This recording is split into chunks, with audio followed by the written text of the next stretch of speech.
Hi, good evening, Dr. Derman. Hello.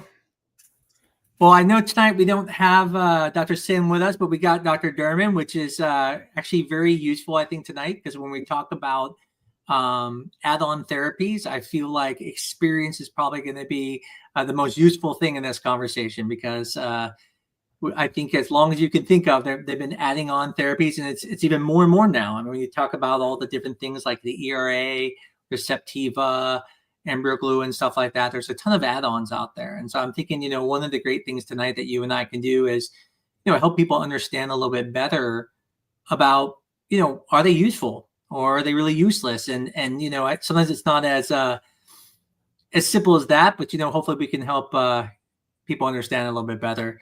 Um, right before we got on, you were telling me that if I remember correctly, you said that you were actually one of the people involved in one of the papers about endometrial scratching that we're going to talk about tonight. Yeah, we actually had a study that we did. We started doing endometrial scratching. This was I don't know, about 15 years ago, because we saw that it helped, and we started doing it, and our pregnancy rates went up a lot.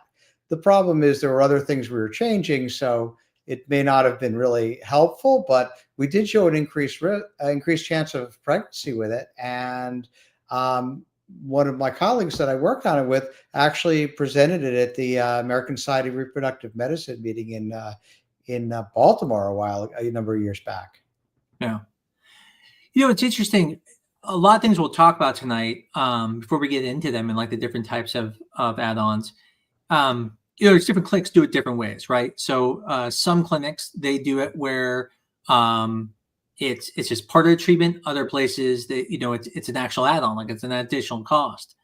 One of the questions that, I think that's interesting is that when I look at some of these add-ons, when they're comparing them, they say there's no difference. The thing that always shocks me, and we'll go back to that endometrial scratch is that the data wasn't like as convincing, meaning like they would say the pregnancy rates didn't go up much, 19 and 18%. I'm like, well, that's not a very high pregnancy rate. That seems like it's not very applicable to today. But at that time, At that time, that wasn't horrendous. I mean, it wasn't yeah. best, but it wasn't terrible. It was at the lower end of normal. But my concern about that would be like, let's say, for example, you were trying to figure out if something caused more deaths in a city, right? And so you find out in this one city, there's only one death, let's say, per month. And so you enact something, and now there's only one death every 2 months or whatever amount. If the number is so small sometimes, it's not going to be as easy to see in such a small power. And so, I just wonder sometimes with some of these studies, now that the pregnancy rates are higher, we might be able to see some of these differences now and some of these studies. And I know when they do them to that power. But, like I said, when you look at the endometrial scratching one, that one had a very big study done. I think it was in 2000. Was it 2000 or just right before them, where they basically said, like, stop doing it? I don't remember what year it was, but Yeah. it was pretty big study, and it was well controlled. Yeah. And it, and there were, a few dozen studies on this that showed that it was effective. And there were even studies showing why it was effective. Yeah. I mean, there was a study, I think it was from Israel, where they were looking at what was being expressed in the lining of the uterus and the endometrium, and they had a plausible explanation for why this was working. And there was even older data showing that when people had hysteroscopies, just for the hell of it, it actually improved the pregnancy rates. Yeah. Well, I remember one time they were talking about like GCSF it was affecting and markers like that. Yeah. And so, I mean, we all did it and we all thought it was worthwhile, but later on it kind of came out to be that it wasn't worth doing. But what we're looking at with, I think, a lot of these add-ons is we're looking at the bottom, 10 or 20%, right? Because most of it is the embryo. We know that that's the case. So you have to have a huge number, and you have to maybe even be more selective to be able to really say that it really doesn't work.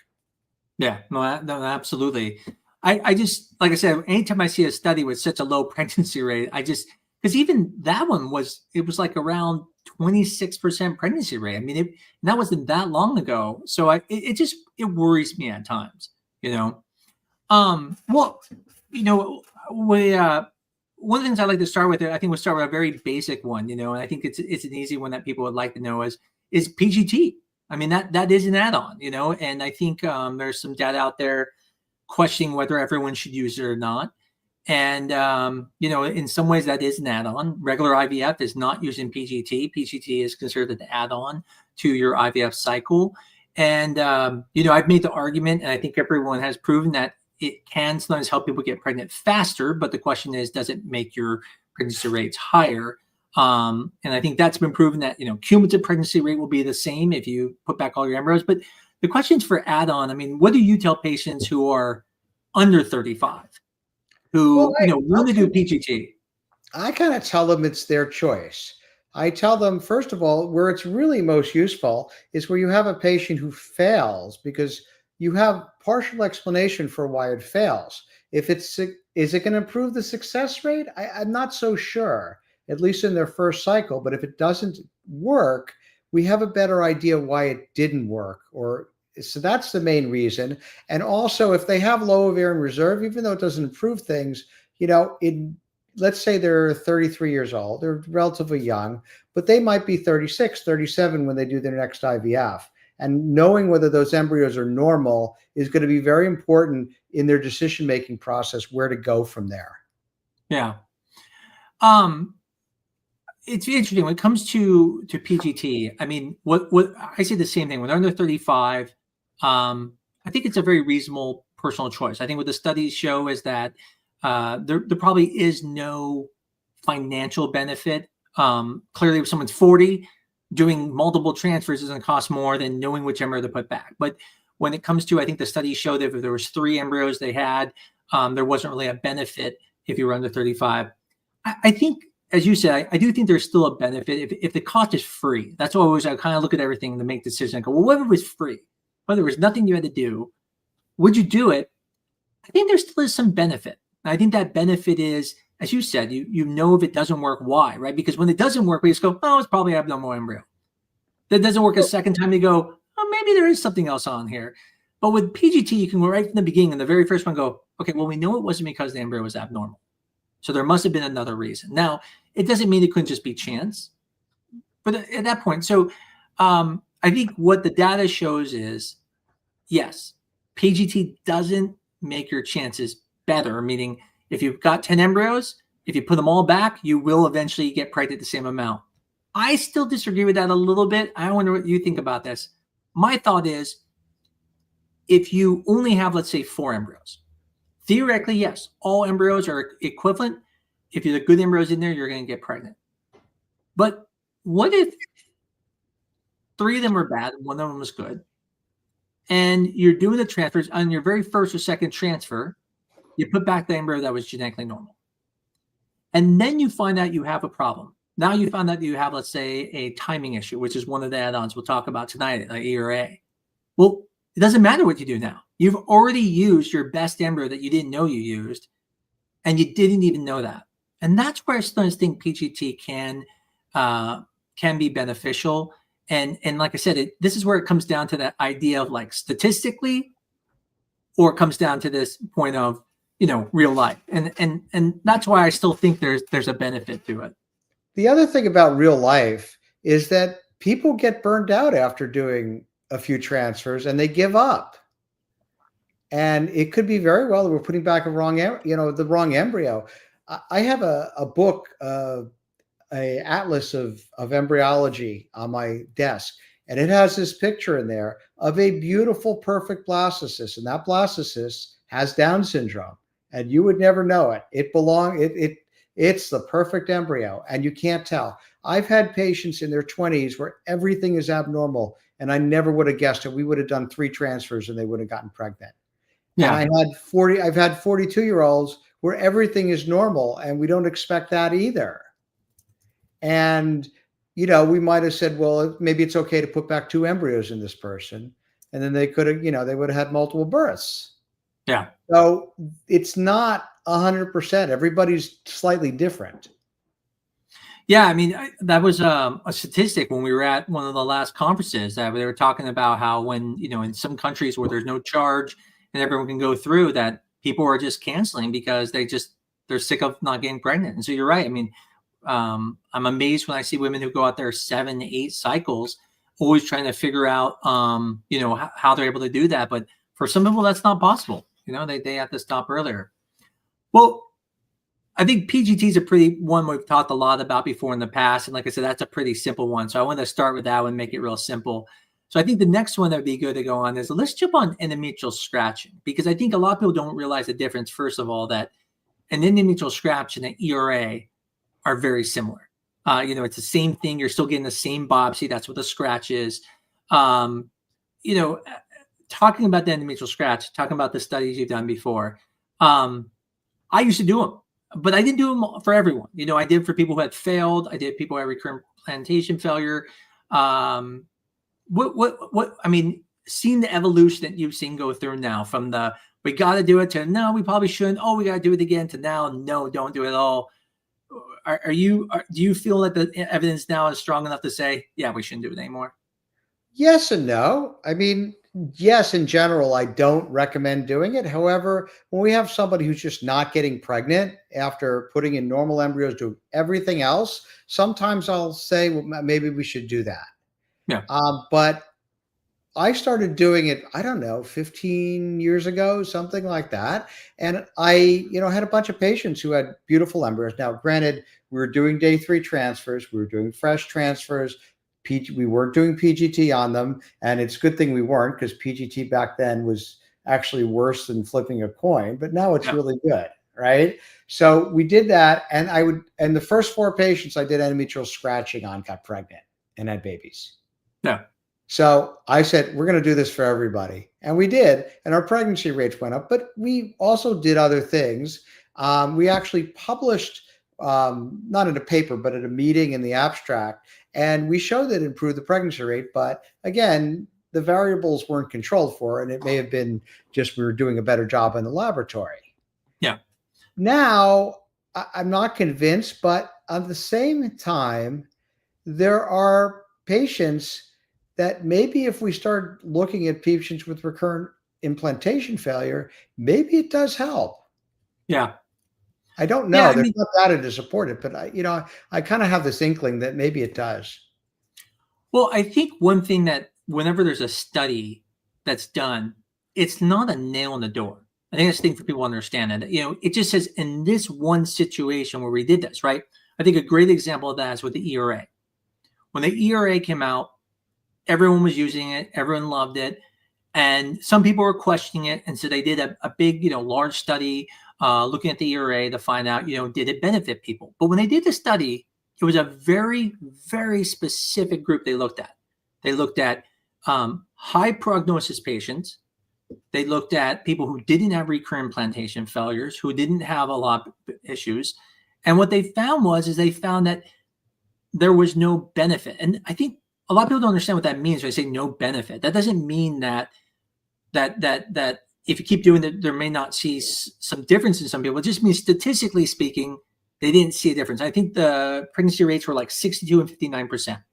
And so they said for this group of patients, ERA isn't useful. But that doesn't mean that people who have recurrent implantation failure, people who have failed transfers aren't good candidates for it. It was just for empirically not doing it.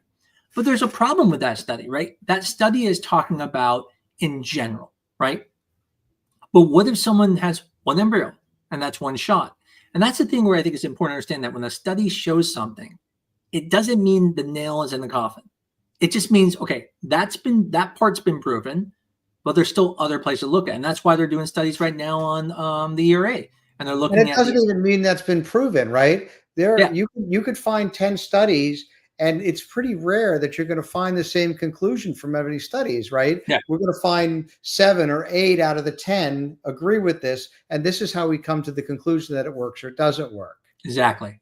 And that's why you never stop questioning it. I mean, I think if there's ever a study for everyone to see that the nail is never in the coffin, it's going to be the Women's Health Initiative study when they looked at, HRT therapy for women. I mean, that was one where it was like, of course you put them on estrogen. Everyone gets estrogen. Even in the lab, it showed that estrogen benefited cardiac tissue. I mean, it was proven that it was doing these things, even at the molecular level. And then when they actually went and did a big study, they went, oh, wow, this isn't helping people. And so it just shows you that you're right. It's never absolute, but it points us in a direction. And that's where sometimes you go, okay, there's enough studies saying this, where we're going to stop looking at this. So we got a question from someone, and I think this is we'll kind of go to a couple questions. I know we got, Steve in the background, and I always love having him on the show. He always has some great questions for us too. But I'm going to start first with one of those questions someone brought up, which was, Kat asked, what add-ons do you recommend for those with endometriosis? First transfer or I'm saying only embryo. So I think that point we were just talking about a minute ago of, where the ERA may not be beneficial for everyone, but if you only got one shot at this, it might be beneficial. What would you tell someone who, they have endometriosis, they want to know what they should do for an add-on? Do you have any specific repertoire of add-ons? I know we haven't even gone over all of them, so we're kind of jumping ahead. But what do you think for endometriosis? Well, in endometriosis patients, I do like doing the Receptiva to check to see if there's any endometriosis-related inflammation. I'm not sure how helpful it is for your first transfer, but if you do have a patient who has only 1 or 2 embryos, then it may not be a bad idea. But someone with endometriosis, suspect endometriosis, who's failed 1 transfer, I will always check that. I've had patients who nothing works. Everything goes perfectly. And they just don't get pregnant. And then we do that, put them on Lupron, and boom, it works. Now, it's not a lot of people. There's a select group that it helps. But so usually, unless their yield of eggs is really low, I'll usually say, let's do it if it doesn't work the first time. Yeah. I think one thing about the Receptiva is, though, it's not an empiric test. And I think just because you have endometriosis does not mean you need to do it. And I would never actually recommend it for everyone just because you have endometriosis. We know that many, many patients with endometriosis, without doing any type of Lupron downregulation, go on and have, live births without problems. There's people out there with endometriosis walking around just getting pregnant without issues. But, if you're having problems, absolutely. Well, definitely do it. But again, if you only have 1 embryo, and it took a lot to get to that 1 embryo. I think that's the other thing. I'll get someone who's on their last embryo, but they're 25, and I know if I give them a little bit of medicine, they're going to make a ton of eggs. I say to them, well, you don't have to do it this one. Do a transfer. It doesn't work. You can always get more. But if you're someone in that situation where this is it, yeah, I don't think it's unreasonable to do. And you're right. There are people who do really well with it. What do you think of the idea of someone who says, I don't want to do the test, but can I do the treatment? Is there any harm in me just actually that came up the other day? I said, if you want to, it's fine. There are places actually do that who do not do Receptiva. If they have endometriosis, they put them on Lupron for 2 or 3 months. Most of my patients, when I tell them you're going to go on Lupron for 3 months and we're going to wait to do your transfer till after that, they're not very happy.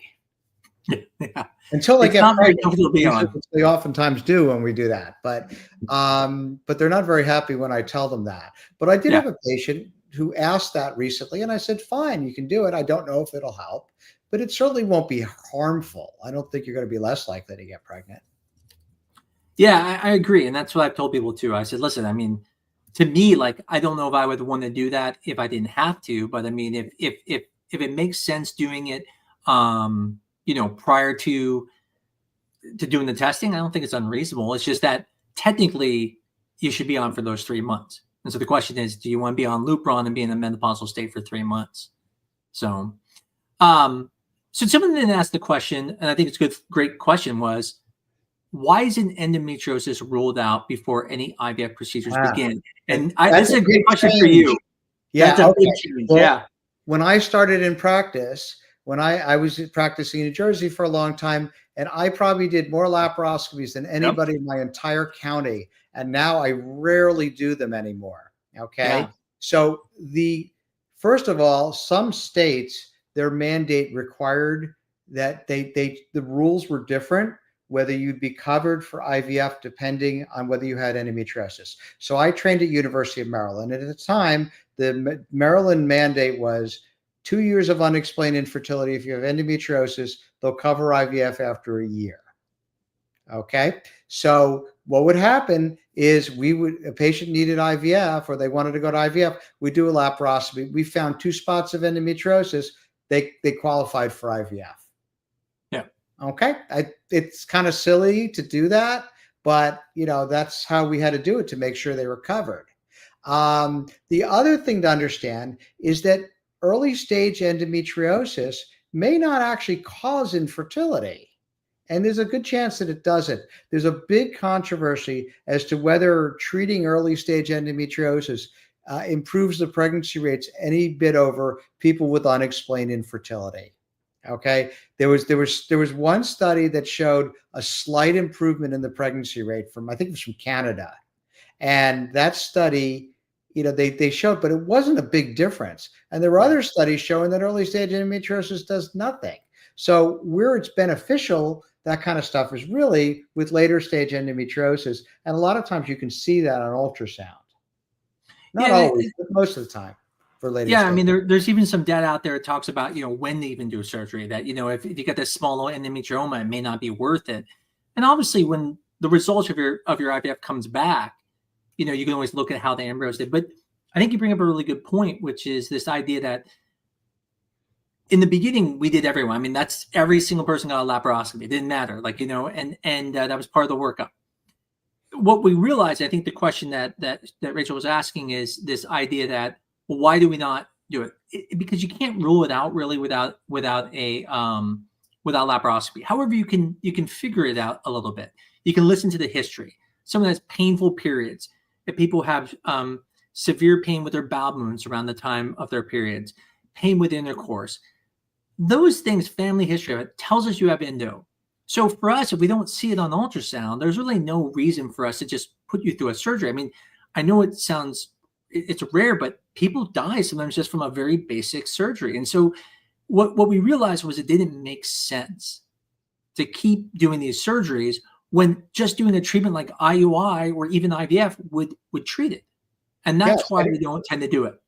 The vast majority of the time that you laparoscope somebody for endometriosis, when you do find it, it's going to be stage 1 or 2. You're probably, if you're improving the pregnancy rates, it's very little. And the treatment's going to wind up being the same as it is unexplained infertility. Yeah.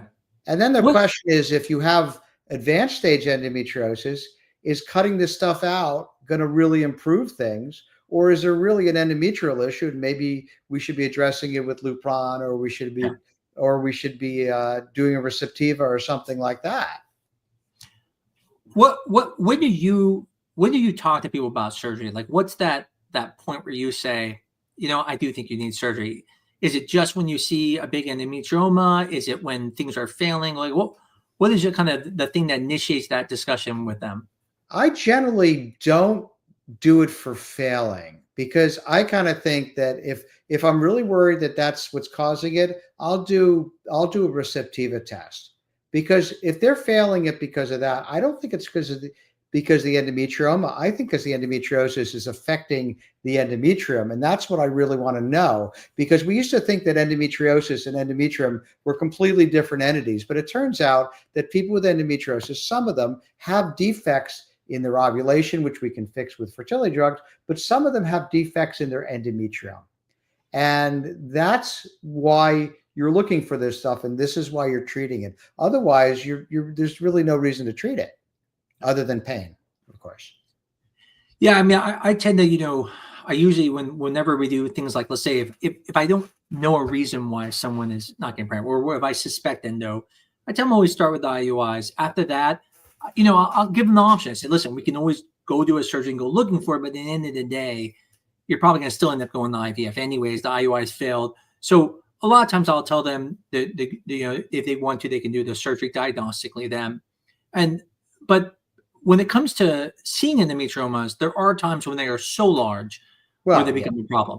Anything over 4 centimeters starts to affect things. It's hard to get to the ovary without going through the endometriomas, which puts them at risk for infection. Also puts them at risk for seeding the eggs with toxic endometrial oocysts and stuff. And so those are times I will. But the problem is it's a catch-22, right? And I think this thing people don't understand is that you go and you remove the endometrioma, and now you've just hurt your ovary. Or if you just drain it, it comes right back. And so it's one of those things where I forgot what it was. It was an article I read a while ago, but like after a certain age, at 40, really you shouldn't be jumping to pull out those endometriomas right away. If you can do the IVF without doing the surgery first, it's better because you're going to hurt the ovarian reserve so much. My concern is that when you treat endometriosis, right, or you remove an endometrioma, you are going to lose eggs. Okay. There's no doubt. And the question is, you can't get the eggs back. I mean, you can get donor eggs, but your egg count may never recover. And there's a good chance that it won't. So you have to decide whatever the endometrioma is doing, is that worse than losing your eggs? Yeah. It's very rare, except when you have a huge one that you're worried maybe it's cancerous or you can't get to things or whatever, that they don't do that. And the other thing is a lot of times when the gynecologists do the surgery, they tend to be too generous in taking out too much. Yeah. You want the endometrioma out and you want any endometriosis, but you want to leave as much of the outside of the ovary where the eggs are alone as possible. It's really important. Yeah, no, absolutely. Well, here, I want to bring on Steve for a second because I'm sure he has a very thought-provoking question. So I love to hear what he has to say. I'll pull him onto the stage right here. Hey, Steve, how's it going? No, but I apologize for the T-shirt. I'm just in the midst of stripping teak sealant and staying off of some teak furniture. And it's just going to be bleach everywhere. So that's why I'm in a white T-shirt. So yeah, you guys are in your T-shirts all the time. So exactly. Dr. Derman, nice to meet you. I haven't had a chance to meet you in person, but certainly hear a lot about you, and nice to meet you at least virtually. One of these days, I'm going to make a trip out to New Direction and catch up. So you should come when it's snowing out there in Canada, and then come down when it's exactly. It's 70 degrees in Arizona. Well, one thing we sometimes can see snow on the mountains about 5 times a year. Yeah, I can imagine. One thing I was thinking about, I mean, and Mark, you and I have kind of exchanged, including the model that I sent you, this notion of, particularly for PGT, the ability for patients to understand it both in the context of, what it can do in terms of accelerating time to baby by selecting the better embryos quicker, and reducing the number of transfers. But do you ever put that then into economic terms for them? I mean, they want to focus on the outcome, which is having a baby faster. But, it's not going to be you. But the one thing I've always wondered about, because I was trying to get financial advisors into the clinics that we had, and I left before it happened. But I always thought it was important to have a financial advisor who could explain the value of it in terms of, okay, by doing this, you could avoid 2 extra transfers down the road, and that'll save you another 10 grand, or with you it's more like 5 grand. So I'm curious. I actually did this calculation. So I actually went and I used AI to actually look at all these different scenarios, right? Yeah. And so essentially when you're under 35, as long as the PGT cost more than the transfer, it just never turns out correct. I mean, statistically, it's never going to happen. Even the pregnancy rates, only 50% that place. Yeah. If the PGT is less than the cost, significantly less than the cost of a transfer, right, then it would benefit them. But the problem is, like, even at our place, we don't charge much, $3,200 for PGT. That includes the biopsy and everything. Yeah. But transfer is only $2,500 at our clinic. Yeah. So the statistical chances that someone under 35 can do 2 transfers and not come away with a live birth, they have to need a 3rd transfer, is so uncommon that they never save. And so I've even looked at the model and said, what if we only charge this much? What if we charge this much? Yeah. And it again, it might help one person once in a while, but statistically, it has to be pretty low. Like, now, if you made it free, absolutely. People would be crazy not to do it. And to that point, then it's not an economic choice. It's more of an impact stress choice. The ability to avoid, if you've got a choice of 4 embryos, and the ability to avoid doing all 4 to get to the best one, it's less the cost, and it's more the stress of going through all those transfers. And and having failures if the first three were the poorer ones versus the last one. Yeah. Well, there's no doubt that it helps with that. I mean, economically, it's not so clear, but certainly in terms of stress level and getting the baby and fastest time to pregnancy, there's no doubt. There's no Even doubt. in young patients, I think. Yeah, no, I can agree. Absolutely. The other key question I had for both of you, I mean, you both have so much experience that almost in your head, you can, working with a patient, figure out, given their situation, what is the right path to treatment, or the most likely path to treatment. But is there value, like taking all the history that you have in your clinic, to be able to at least augment what you're doing, like as you said, with AI, to say, hey, historically at our clinic, this type of patient, if we did ERA, it increased the likelihood by whatever, 20%, et cetera. In addition to layering on your own medical expertise to give them the confidence that that's the right path. I'm just curious whether sometimes you bring in the history of what's happened in the past in a more quantifiable way, and not just, in terms of your own experience, qualitatively. Yeah. I mean, I can tell you that it was funny. I was talking to someone today, actually, that group that made the sperm race, the virtual sperm race in LA. I was actually talking to that person today. We were having a discussion, and he was trying to pick my brain, asking me, like, when do you do this? When do you do this? And, it's interesting. I told him, I go, there's not like a nomogram where I can just go, okay, in this case, do this case, do this. Is it because I take the history into account? Maybe I take something else into account. I do think for like 85% of things, AI could probably hit the nail on the head. I don't know about that, the 15%. I'm clearly, I think AI could be smarter than human, but I still think there's more to it than just even numbers. There's a person behind it too, right? Exactly. And so I look at that, right? I mean, the numbers can say this, and I go, but listen, I look at this patient and I know they should do another cycle, but I also know if they don't get pregnant now, they may just quit because they're so stressed about the whole thing. And I'll suddenly say to them, go, listen, sure, you probably should do another one because you're wanting another kid in the future, but I think you just need to get pregnant right now. And I said, let's do the transfer. And listen, worst case, it might be harder in the future, but I think you need this win to get there. And so I think that's something that I don't know if you can teach AI. Yeah, that's something that, that's the human element of what we do. Exactly. And what's right for that patient, given their mindset and other factors that you can't work into an AI model. Yeah. I mean, if I know, for example, a patient's, let's say, partner is handicapped, right? That might affect what I tell them. I may say, like, listen, you probably don't want twins right now. I'll say to them, like, is this something you're going to be okay with having two? Like, these are some of the, the things that I just don't know if AI can bring into it, and stuff like that. I wanted to touch on one thing, though, you said a little bit ago. You said something about this idea of, like, what if it was free? And this standpoint, it would benefit people. We actually thought about this. We actually at one point thought, what if we went and just made IVF one cost and it just comes with PGT? Yeah. Right. And there's no extra add-on. It's just part of what we do. And people would have to not do it if they don't want to do it, but it's still the same price. Yeah. And we wanted to do that because we thought, like, we knew this is what's best for people. And it would make the decision much easier. We'd still be more affordable than any other clinics just doing regular IVF, but we realized we'd never be able to get the cost as low as we wanted for people who couldn't afford that. And so we didn't do it, but it was something we actually considered, and it might be something in the future we will consider. You know what? There's something similar that I was trying to do at the Fertility Partners, because in Canada, ECS is not covered by insurance by any stretch. And so I was working with a couple of different genetics testing firms to say, look, what if we enforced ECS on everybody, so they all paid for it. It was part of the cash pay.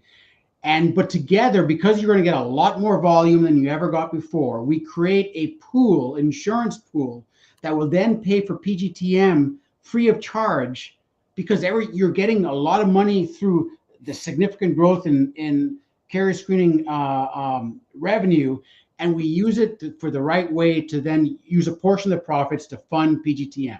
But that's what was happening when all this genetic testing, all the carrier screening was being introduced, certain companies said, if you go with our carrier screen, we will pay for your PGT. Wow, they don't do that today. Now they're all out of the business because they lost money. They couldn't sustain the model. Yeah. But they did, and that was a selling point for patients. Exactly. And they knew that it wasn't going to be that frequent. Yeah, exactly. But it's so important to be able to, if somebody's going to, put in this money to use IVF for fertility, having a way to really cover the cost of PGTM to me seems, well, first to validate it and then to cover it would be fantastic. So I'm not going to give up on that if, moving forward, but yeah. When add-ons came on, the big question was, are we just causing people to spend more money, right? So it's like you're not giving anyone a package. Like example, at our clinic, our Zymot chip is part of our practice. You don't have to pay extra to get it. It's just part of our practice. There's other clinics will charge more and then they make money on it, right? So they pay like whatever amount for X amount, they charge more. What's interesting now is we're starting to see the same thing now with PGT companies. So now you have PGT companies who go, well, here's our PGT cost. Oh, but if you want to know if your embryo is sibling to another one, or you want to know if parentally did it come from here or there, we're going to charge a little extra. And now we're seeing add-ons even in that area. Add-ons to PGT. And it's kind of frustrating because I feel like, again, it's one of those things where like we try to pass through all the costs for our patients. If they do a Receptiva, you just pay Receptiva. Like we're not trying to make any money on that. But it's interesting, these add-ons. Do you get those in Canada? Do you guys do a lot of add-ons there too? Yeah, I mean, ERA is a big one as well too. iGenomics had a very good position in Canada around the full bundle of ERA and Alice and et cetera. I mean, a good colleague of mine, you probably know Dr. Dan Nayot, but Dan always used to say, look, I like to have both PGT or products of conception and ERAs, because to figure out whether it's the soil or the seed. That was his favorite term, a soil or the seed. So I definitely saw the value in that for the right patient. Going back to the PGT, there's a new ethical thing coming in where you've got these whole genome sequencing people who are now offering up the polygenetic risk or probability of certain characteristics by scoring the embryos. It's like, okay, wow, they were getting into the kind of, designer selection. I mean, it's not designer babies because you're not using CRISPR, but it is designer selection of baby characteristics. That's a whole new ethical realm there. Yeah, Genomic Predictions does that. They actually, they've got a firm now that's going to layer the AI on top of it. Yeah, nucleus something. Yeah, it was in the news. I think this is the Wall Street Journal last week or something. Yeah, and of course you had Orchid, who's also working on that too. $10,000 for this report. It's I don't know. To me, that's a different story altogether. That's an add-on that's not necessarily medically needed. Well, Steve, thanks so much. Like I said, you always got great questions and stuff, and I really appreciate your time. And then you got any other ones, send them our way. Yeah. Well, we got to spend some time on that thing that you and I are working on. We're gonna do a whole show on that, and we'll do it with that. Exactly. Okay. Have a good one. We'll talk to you later. Have a great night. I got to get back to my teak stripping. Yeah, absolutely. So, there was another company too I saw now doing, basically they're going to go through the whole genome and look for even diseases now. I mean, it's getting really, really interesting. But I wanted to go on one of the add-ons. I think a couple I want to make sure we hit a few on. I think these are really important ones because they're very common. One of them is acupuncture. So I get asked a lot, should I do acupuncture? Is it going to help? And it's kind of it's an interesting one. I can tell you if you want how I tell patients. I'd love to hear what you tell patients. So, okay, so I tell acupuncture. I tell them when there's plenty of research showing that acupuncture helps, and there's also research showing that if you put the needles into the wrong place, it still helps. Yep. Right? So it does help, but we're not sure if it's really helping based on what it's supposed to be doing. It's supposed to change the flow of motion in your body. But people do it and they feel better. And I say at the very least, you're going to feel less stressed out. It's going to be a more pleasant experience for you. Whether it really improves the pregnancy rate, I don't know. But Yeah, there's no risk to doing it. The worst thing that happens is you waste money on it. But most people feel much better when they do it. yeah. So I feel like Belgium was involved in the study, but there was the one they did where they did like a blind, randomized blinded study, and I think they did something that felt like needles. So they didn't do the needles, but they did something that felt like It needles. wasn't the sham acupuncture study. It was a different That's one. the one I'm talking about. Yeah. Yeah. They stuck needles, but they stuck them in the wrong place. I thought they also they did something where they faked or something. But anyways, but your point is right, which is yeah, it helps, but it's a placebo effect is what they found. And so the question is that does it make sense to do it just to get the benefit? The answer is, well, yeah, if it helps you, how else are you going to get the placebo effect, right? And so if you find it comforting, it's worth doing. I think it does. I think where that study was, and we should point out to people where that study helped was in the transfer. So it was doing it for the transfer, not in the retrieval. And so one of the things someone asked was, did it help with the egg retrieval? I've never seen a study on that, but I would assume it'd be very similar. That it's going to be some placebo effect. Have you ever read anything about? Well, remember, in the a lot of the studies were done when we did fresh transfers. Yeah. So you can't really separate the two, right? If we did a transfer 3 or 5 days after the retrieval, it's not a separate entity like it is now when we do frozen transfers on everybody. But the study I thought was on the transfer, like it was before and after the transfer. No, I understand. Right. No, I understand that. But if you're doing it around retrieval time, there may still be some lingering effects. Correct. From that. That's absolutely, you're right. That would be very difficult to separate those two. So yeah, I tell people the same thing. I say to them, listen, it doesn't hurt anything. It just hurts your pocketbook if you want to do it. Nothing wrong doing it. It's funny. I was scared to death of acupuncture. I hate needles. I was told you can't feel the needles. I felt the needles. So, so the next one I think would be a really cool one for us to go over is PRP. That's something where I think there's two parts of PRP, right? There's the lining. How does it help? Then there's the ovaries.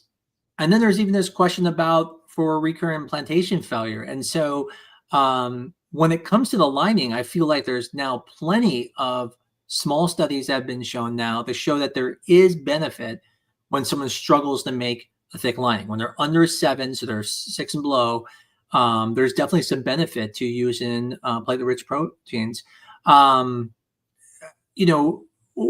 You've been in this for a while. I mean, we know PRP helps other things, helps repair mechanisms in sports injuries and things like that. What about ovaries? Because that's a little bit different. That one, there's not a lot of data and doesn't seem like there's benefit. No, what do you tell me? There's more risk to doing it with the ovaries, right? Yeah. So you shoot stuff up into the fallopian tubes and out to the ovaries, or you inject it, depending on how you do it. And there's a risk of getting a pelvic infection, which could make the situation worse. Now, most people who are doing it are desperate because they don't have eggs or they have very few eggs. And is it worth a shot? Maybe it might be worth a shot. I don't want to give people false hope. That's the only problem. We're not really sure. I mean, everybody with low ovarian reserve wants this to work. We want this to work. Exactly. I'm not sure if it does. Yeah, I mean, it definitely. I've seen it in the patients I do.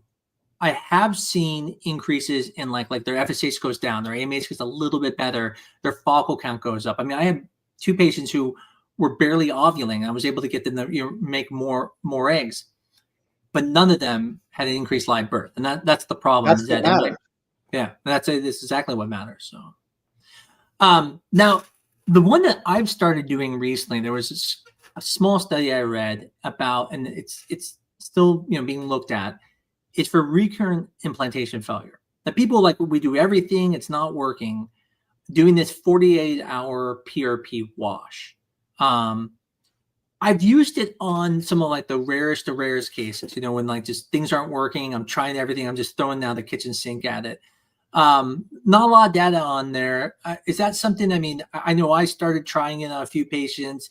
I haven't really looked at it from a statistical standpoint yet, anecdotally, it seems like it's helping some of them. But have you read a lot about it? It's very, I mean, it's fairly new. Not really. I haven't read too much on it. I think it's a fairly innocuous procedure. It's pretty safe, and there's really not a lot of risk. And you have people who, certainly, are desperate for it, and it's not a dangerous procedure. So I think it's reasonable to try. And the question is, does it work? I don't know. Yeah, I think it'll be interesting to find out, the data that comes out. So Kat has another question that she asked, and I think this is a really good one for you, because I think sometimes people think growth hormone is something that's new. And, she said, not sure if, this is considered an add-on. I would consider growth hormone kind of like an add-on in the way, not a true add-on treatment, but I thought it was a great question. We're saying, hey, do we recommend it? And she notices there's dosage differences, protocol differences, when to start it, priming before. And again, I think you have a lot of experience, and you as you and I know, this is not a new drug. This has been around for quite some time. Actually, when I was a fellow 30 years ago, my fellowship director ran a course on growth hormone and reproduction. And I went to the course. I'm not sure I really learned very much from it. It was interesting, from a scientific point of view, but I'm not sure practically it really showed much of anything. We in our center will use it, and when patients would normally be starting their antagonist to see if we could get embryos that wouldn't be growing to grow further. You can't make an embryo that's genetically abnormal good, but maybe some of the ones that are slow growing, maybe you can get them to the point where they can be frozen and biopsied. Yeah, and then that's what I would tell Kat. I think it's one of those things where you can't change the DNA of an embryo, and so a lot of times people want to use it are usually patients who are older, poor prognosis, and they're not going to see as much benefit, because if you're 42 and 85% of your eggs are already genetically abnormal, and you only make 4 eggs, you may not even see a benefit with those 4 eggs, because it's going to take more eggs to even see the benefit. So I don't know how much growth hormone helps them. There are multiple studies out there. There's actually been Cochrane reviews, tons and tons of studies out there looking at it being used throughout, being used in the second half. One of my colleagues does do it through the whole way through. I tend to do it the same way, like halfway through. There's been some studies showing that, and pretty decent, showing that if you are getting poor quality embryos, meaning like, embryos make the blastocyst but not good enough to be biopsied, it can sometimes benefit them, but it doesn't always help everyone. There's been some that might help sperm, but the studies are all over the place. That's the thing that people don't understand, is you cannot find a bunch of studies that all say the same thing. It's one of those things where I do think it's individual. I think there will be a day we'll find that there are some patients it benefits more than some, but I tend to never start off with it if someone's never used it before. And I get asked that question a lot, which is, well, why not we do it from the beginning? Well, because you might not need it, and it adds on at least $1,000 of cost to people. Yeah, it's it's good to consider it an add-on, because even though we don't charge people for it, it's a very expensive drug, and we don't know if it works. Exactly. Maybe it does. Maybe it has a slight benefit, and in certain circumstances, but overall, probably not much. Well, I feel like if someone's been around for 30 years and there's still not a proven, this is the way to do it, I think that shows you something, right? I mean, no one for 30 years says is Tylenol working, and stuff like that. So without question, I think there's definitely some question. So I got a couple other questions here we'll jump on. I know we have a couple more add-ons we can talk about, but I want to jump on a few of these. So Jackie's here. She asked, is IVM an add-on in vitro maturation? And, it's kind of an interesting question, because it's not an add-on. So at least I don't know of. Have you ever seen a clinic charge to do IVM? Meaning, like, there's 2 types of IVM. Pay charging extra to grow them out. Yeah, like there's IVM in the beginning, and there's IVM when your embryos come out and they're GVs or immature. I know we don't charge for that. I don't think anyone charges for that. Most places do, because it's part of the embryo culture. Yeah, but to do IVM from the very beginning, that is actually a different process. So that is a little bit harder. You actually have to use special filtering and stuff to be able to get those. So I know, like at our place, we did IVM for a patient one time because we needed to, and we did have to just at least charge for some of the other stuff we had to get to be able to do it. And so I don't know if I consider it an add-on, but there is a different cost. Not every clinic does it, and sometimes you even have to have embryologists who know how to do it to be able to find the eggs, because they're they're not going to be mature. They're going to be very small, and so there's a filtering process that we use. So, I mean, there was a doctor that worked near where I used to practice who was advertising IVM, and I know his embryologist, and she was saying we weren't getting any pregnancies. Yeah, it was very popular for a time there where people were thinking it might be a good treatment for women with PCOS before we started using the Lupron triggers. The thought was, hey, we'll pull these eggs very early. We don't have to worry about them going to ovarian hyperstimulation, and we'll grow them all in the lab. The problem is they don't do as well as you think they would. You would think like they're going to just go perfect, and they really don't. You don't get the same yield as you do by growing them out and mature. So great question, though. And I know she had another question now. It's not just the yield, it's the growth. It's everything. That's what I'm saying. Well, yield's almost every aspect of IVM is worse than IVF. I mean, it's not even close. In IVF, you at least get like 90% of the eggs you go in every follicle. With IVM, you're hoping to get 50. I mean, it's not as good. And then those don't have the same blastulation rate. Exactly. Another question came up was our thought on low dose aspirin during FET. Interesting question. There was actually a lot of questions about using aspirin during retrieval. So this was actually a long time ago. There was a big push for that. And then eventually there was a study, I forgot the guy's name, from Dallas who even like wrote a book or something about this, that showed that taking aspirin during IVF didn't benefit. There was no increased blood flow. It was useless at that point to do it. For FET, kind of, for me, I tell the same thing. It's not going to hurt anything. So I never tell anyone to stop it, but there's not a lot of data that it's going to benefit you unless you have antiphospholipid syndrome. And then in that situation, you're taking it in addition with a low molecular weight heparin to help prevent recurrent miscarriages. But what do you tell people? Do you tell the same thing? Like, well, I started when I started in practice, or at least within the first number of years, baby aspirin was standard. That was part of my protocol. Yep. And I stopped because when they showed that it didn't do anything. But when I have patients who say, can I or should I take baby aspirin? I said, you can take it if you want. I just don't want you to take it for the retrieval because there's a risk. It could make you more likely to bleed. For the transfer, there's no risk to it. It probably doesn't do much of anything. Yeah. But, if you want to take it, it's fine. I don't have an objection. I just don't think it improves the pregnancy rate. Yeah. I wish it did. I think one that I don't know if this is around as much anymore, assisted hatching. I know obviously that was an add-on in the past. It really has fallen out of favor now.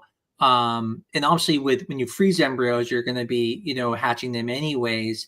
I wonder if clinics charge for that, meaning like in the situation where they're doing frozen transfers. I really don't know how other clinics do it, but I know that fell out of favor. It has not shown benefit in women when even with fresh, that started going out at the window. But what's your feelings on assisted hatching as an add-on? Well, first of all, most of our patients are doing the PGT. So when you do PGT, we do assisted hatching, not for the benefit of the hatching, but for but basically to make the PGT easier and less traumatic on the embryo.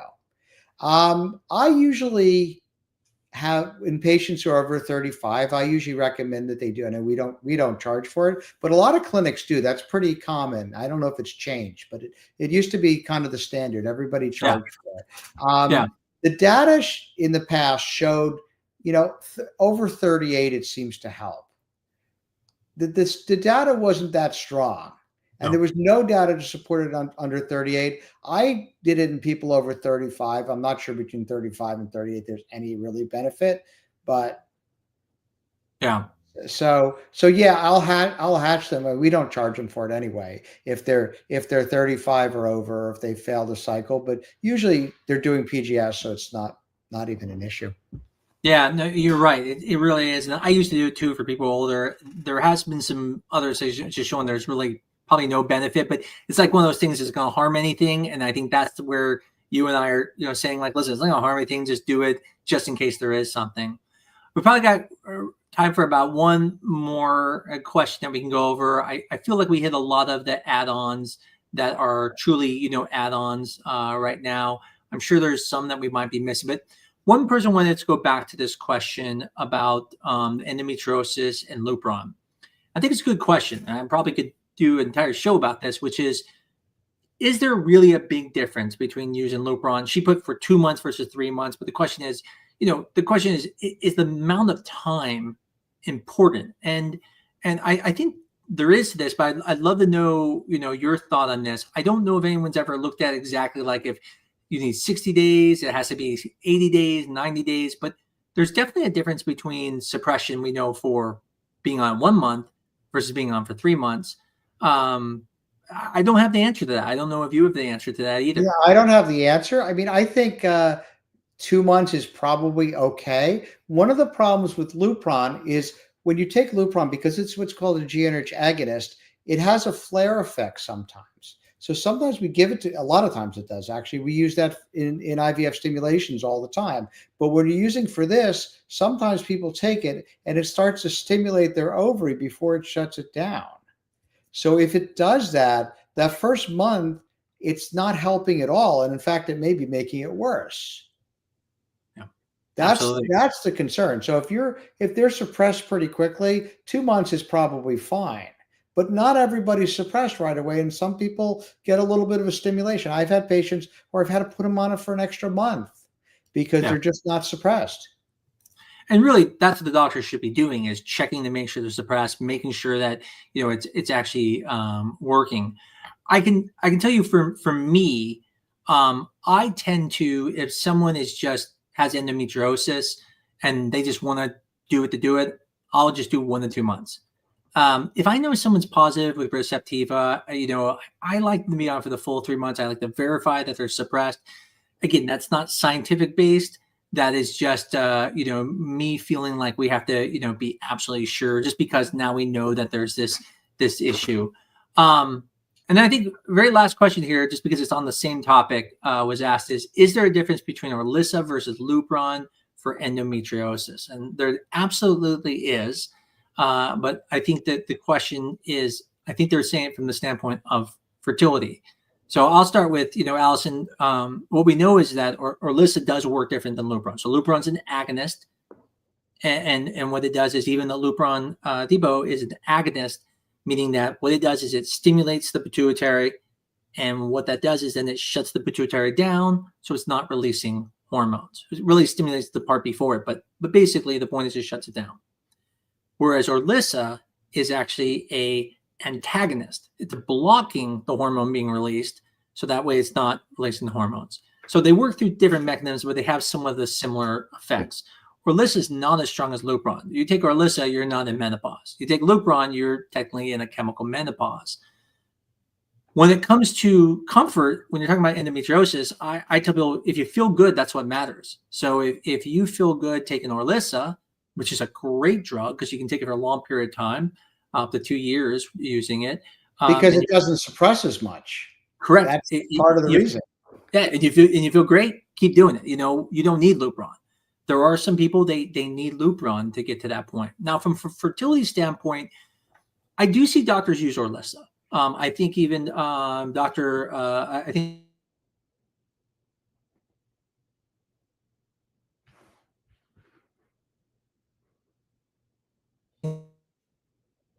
Salem even uses Orlissa for some of his.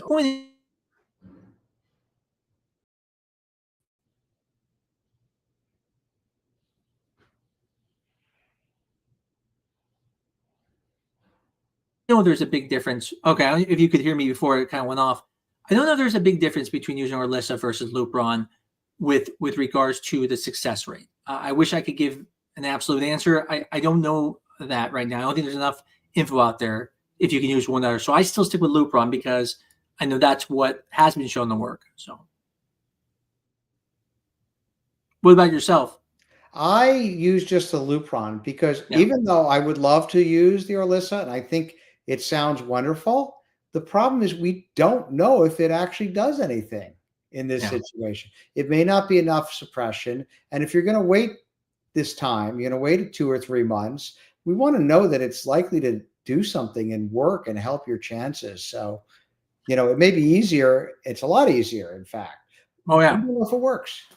I've been seeing some people also have Femara, and it's interesting because the thought process there is obviously they're trying to stop the estrogen that comes from the external, from the fat cells, and is part of what I think they're trying to do.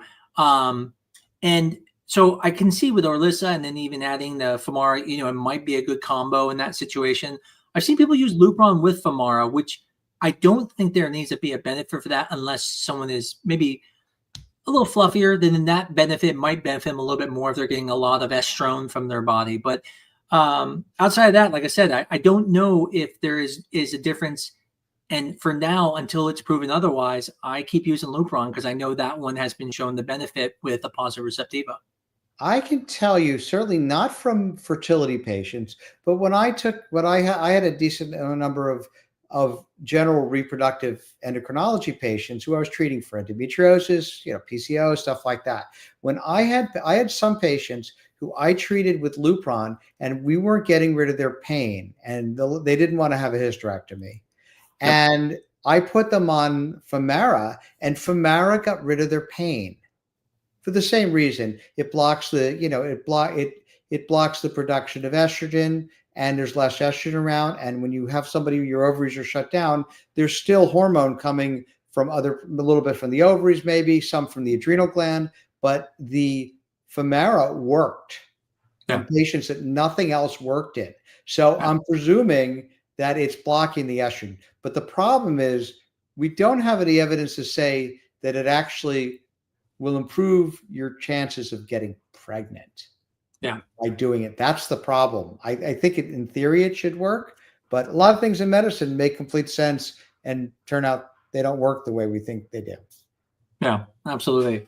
Well, thanks again for filling in. We really appreciate it. And like I said, I thought it was a perfect episode because I'm like, you have so much experience, even more than me. I've never, like I said, you were doing things that I wasn't even doing. So I thought it was great for you to be on here. And I really appreciate you being on, Dr. Derman. Oh, it's my pleasure. Well, you have a great night. And thanks for coming on. And again, we'll be back in about 2 weeks, everybody. Okay. Take care. Bye. Bye. So, got the knowledge, the power to grow. Sperm meets egg, let the healing flow. Fertile grounds, we explore. Life's a journey, so much in store. Got the knowledge, the power to grow. Sperm meets egg, let the healing flow. Step in, let's talk about the facts. Women's health, let's watch how it cracks. Cycles turning, it's more than just chance. In this moment, we're taking a stance. Voices rising, we're breaking the mold. Deep conversations, we're watching them fold. From the roots to the stars is one and the same. Empowered together, we're winning this game.